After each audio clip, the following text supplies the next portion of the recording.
from a deal making perspective, you get a sell side advisor, and what they'll do is they will then go through the market and first test to see the appetite of the market, right? Because they have intelligence, they speak to people, so they know, like, they've seen other businesses that try to go into the market and versus what you're providing, and they'll be able to gauge around what level of interest, right? And more importantly, not just what level of interest, who the interest is coming from and why. The obvious ones are like trade players and finance buyers have their general appreciation why they want to do it, but there's always nuances in each industry, right? What you want with the sell side advisors, they'll know all this intelligence and be able to report it back to you before you do anything.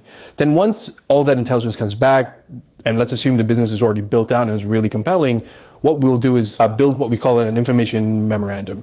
So essentially, it's a document which you'll essentially send to these individuals to let them know, okay, this is what the business looks like. These are the numbers. This is all the details about it.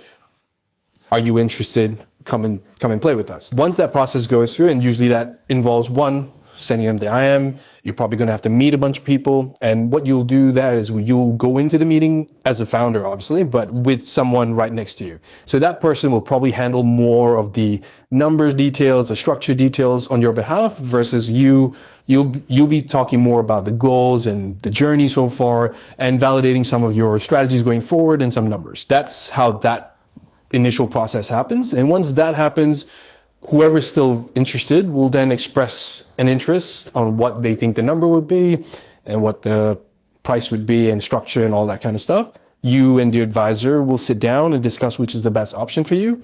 And then what will happen is you'll agree and go what we call exclusive. So essentially like, okay, cool. There are 10 people who showed interest. You're only going to go one-on-one because this person has offered the best offer in general. And then what will happen is a due diligence process. So they'll make sure that everything you've told us so far is accurate. So they'll go through the process, get lawyers, tax advisors, financial advisors, all that kind of good stuff to go through that process with you and make sure that everything's on the up and up. And assuming everything holds up, the offer has already been made, then you close out. So that entire process can take between 9 to 18 months on the high end.